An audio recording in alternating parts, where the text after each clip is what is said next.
Hello and welcome back to the eCave. Thanks for stopping by this time. In this episode I'm going to show you the IBM PC JX. I'm actually going to tear it down with the expansion unit. The ultimate goal is to get the motherboard, so if you want to see something like that, stay with me.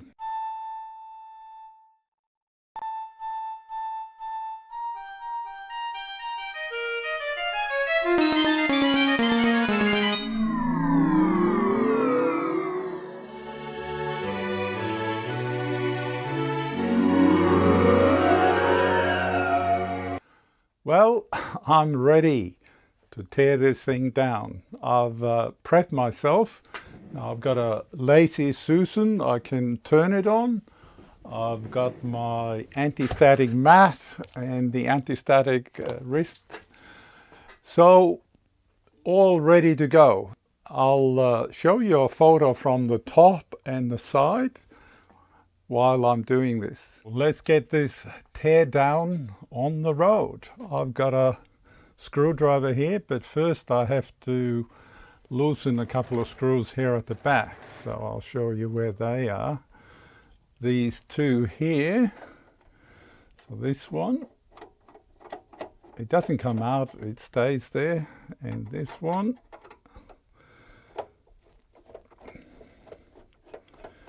This is the 5519 expansion unit, and then we just pop this lid off and put that away. And let's turn this so you can see the insides. As you can see, there's not a lot in here. There's the 5¼ inch floppy drive.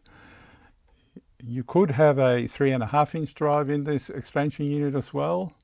It basically goes down to the board which drives the other two drives, diskette drives in the system unit. But what you'll see here, there's a fan and there's also a power supply. This is a 40-watt power supply for the expansion unit. The one in the system unit is identical. Now you can see down here a card. That's the memory expansion card. That's the 128K card. The thing is that you can add memory expansion in this unit, but to do that there's a board here with 5 slots to plug in memory expansion cards. So, and I think later on IBM introduced the hard drive, and you could have the hard drive in the expansion unit, but you needed that 5 slot board in order to put that in, because the controller for the hard drive took about 2 slots. Now, for the expansion board, it has 5 slots on the top, but 1 on the bottom. And there's a card that has to go into that 128K expansion slot, which has a receptacle for the board as well, because there's a connector underneath it. I'll show you a picture if I can find one. Now, apart from that, there's nothing much inside this unit. It's fairly straightforward and simple. Now, to take it off the base unit, you just unplug the power cord here, and then you loosen another 2 screws, this one here and this one here. As I said, they don't come out, they stay where they are. And then you can simply lift up the expansion unit, pull it slightly backwards, and then it comes out. Obviously you have to unplug the cable to the 5¼ inch drive, which is here. So, and then there we are. I'll put that away. Now things get a bit more interesting, I'd say. Now we can see inside. As I said, this system only has 3 expansion slots. The first one is this one, small one here, which is meant for an RS-232 card, and you just punch out the plastic recess there, and you have a DP25 connector on the back. The second one, this smaller one, is a 64 kilobyte memory expansion.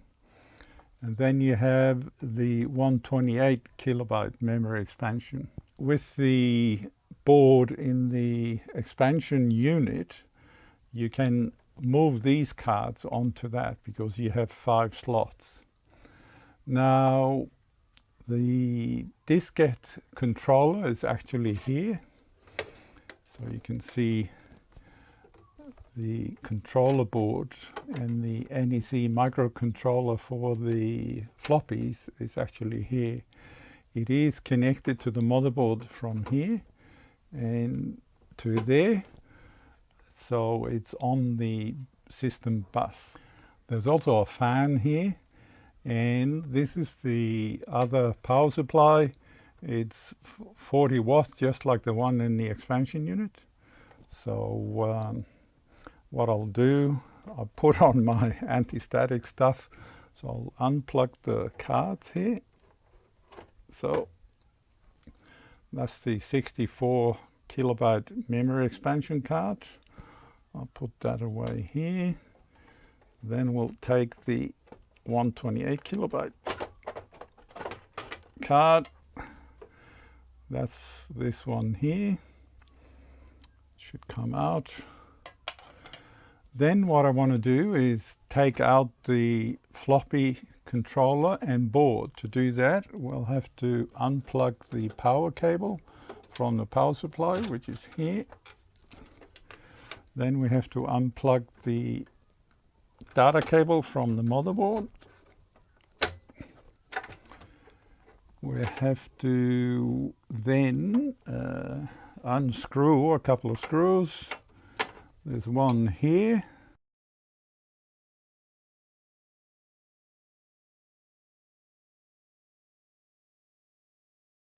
And then there's another one there.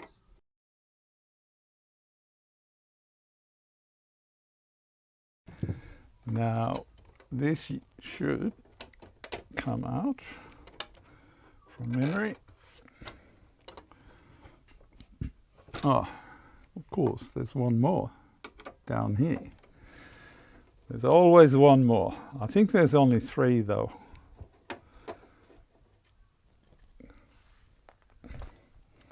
So hopefully this comes out with the fan and everything. Yep. So now you begin to see the motherboard.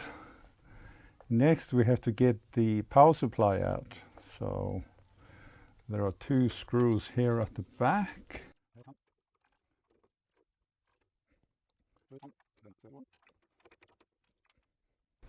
And then there's one down here as well.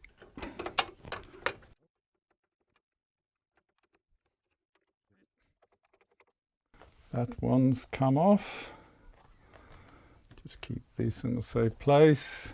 Don't want to lose the screws. The connector obviously has to go from the motherboard.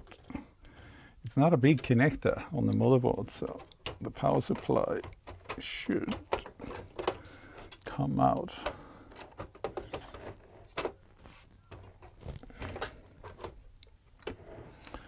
Let me see.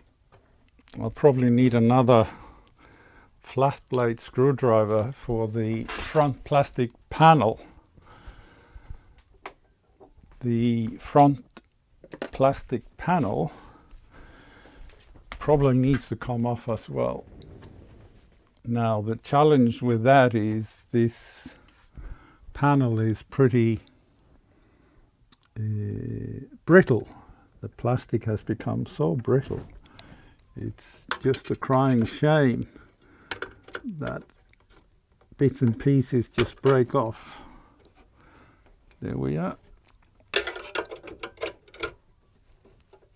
This one.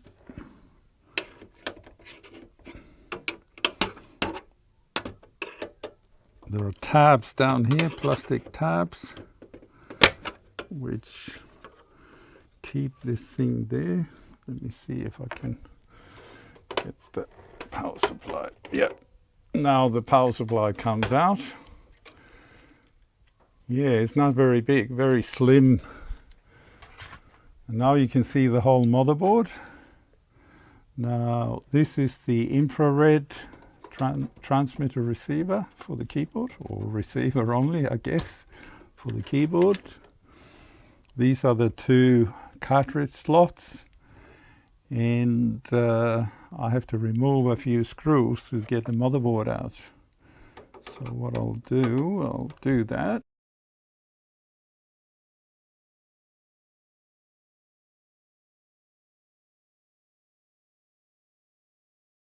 And then you have the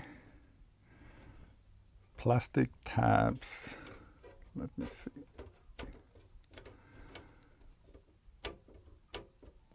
Typical tabs. I'll need some pliers for that. Yeah, my strap fell off. Well, it's back on. So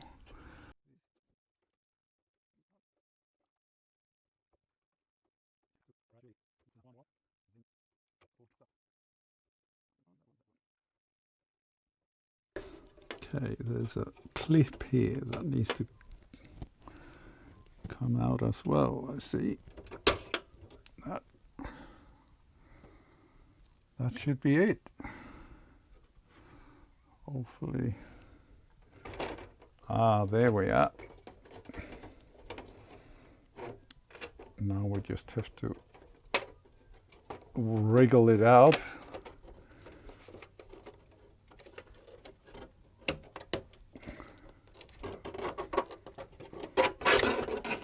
There we are. So I'll put it on the anti-static mat and show you this a bit better. Well, here is the Australian New Zealand version of the board in high res. I'll begin by rotating it so the text on the boards and chips becomes more readable. It's a bit hard to read it if you are upside down, so that's a bit better. Now, as you see, it looks a bit empty with a few chips missing, which is of course explained by the fact that all the Japanese capabilities had been stripped out of this board. Now what I'll begin by pulling up a JX3 Japanese board and show you that in more detail. Then I'll show you the JX5 board, which they overclocked with some modifications, and then I'll show you this one again and we can see what has disappeared from this board more clearly.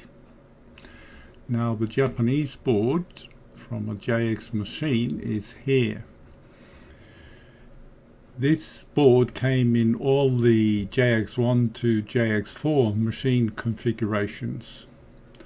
I managed to get these images from Mr. Kyoichi Sato, who has a website where he strips down two of his IBM PC JX, the JX3 and the JX5. I reached out to him and he kindly gave me permission to use his photos. More than that, he sent me all the photos he took for the website.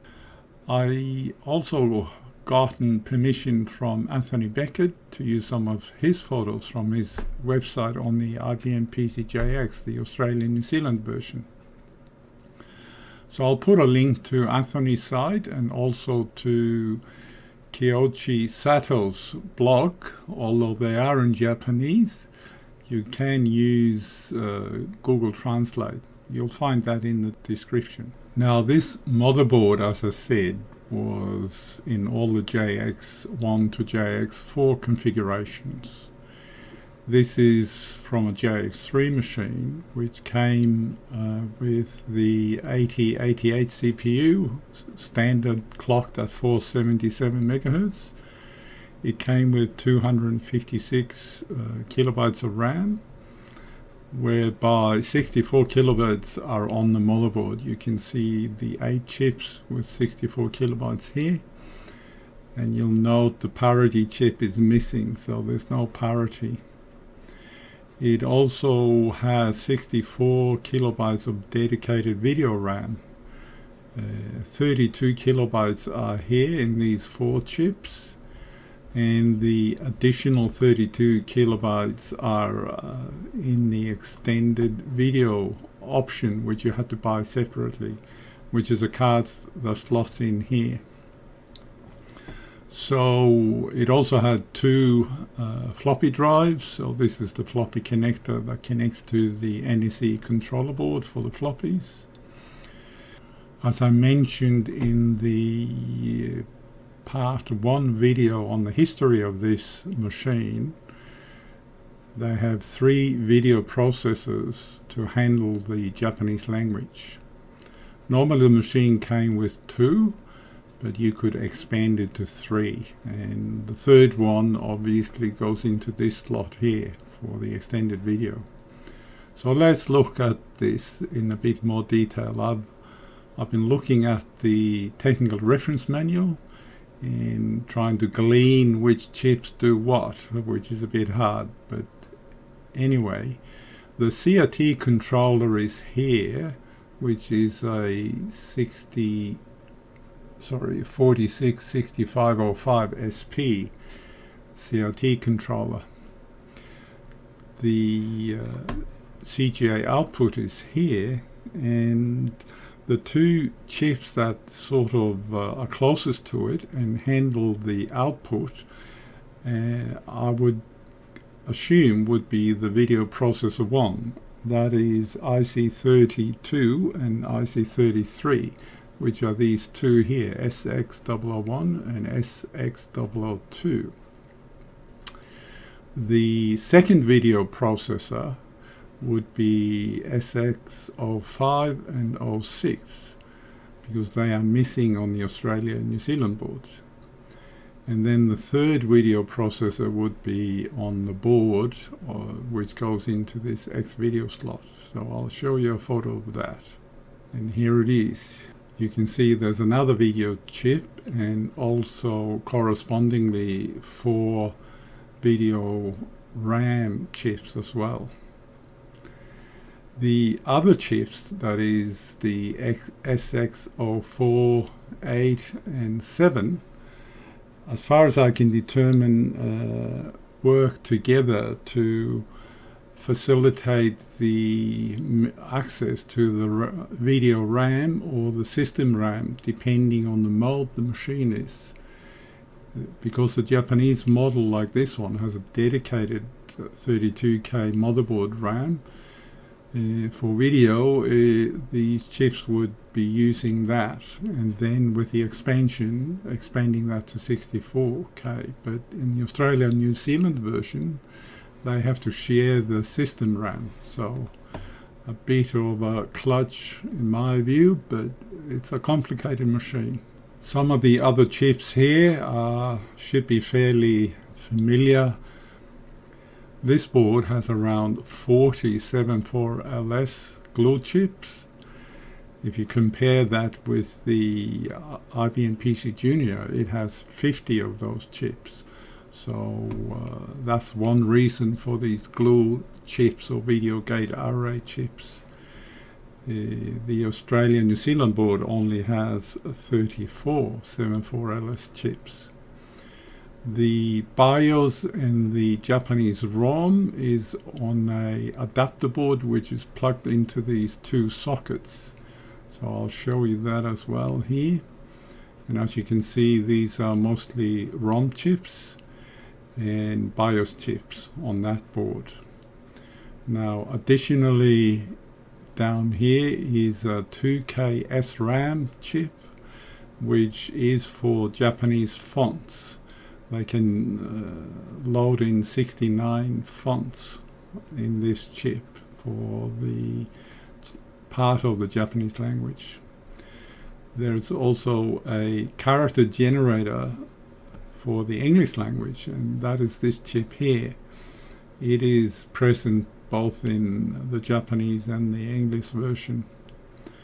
And then you have all the other normal chips, the CPU, the 8259, which is the PIC controller.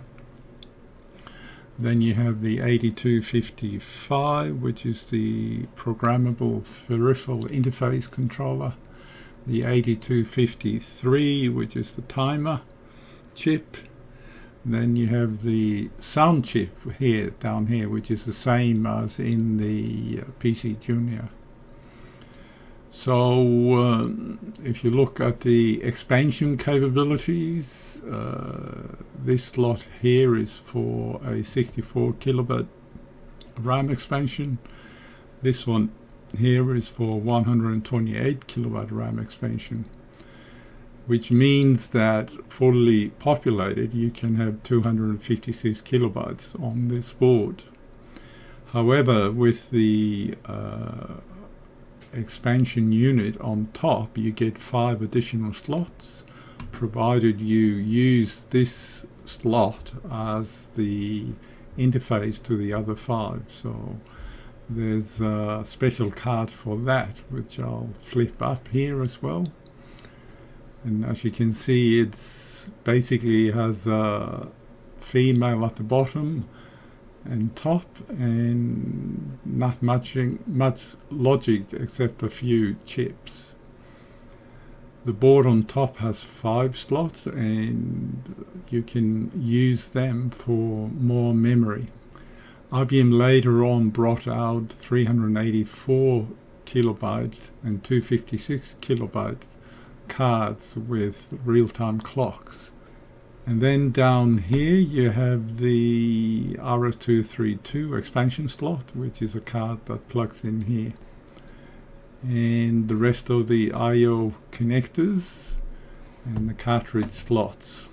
When you look at this, you may wonder as to what they did in order to overclock this board. Well, as I've said, they did a bit of hacking. So here we have the JX5 board. You can see they even put some stickers on it to upgrade the part number. What they've done is desoldered the CPU and just put headers.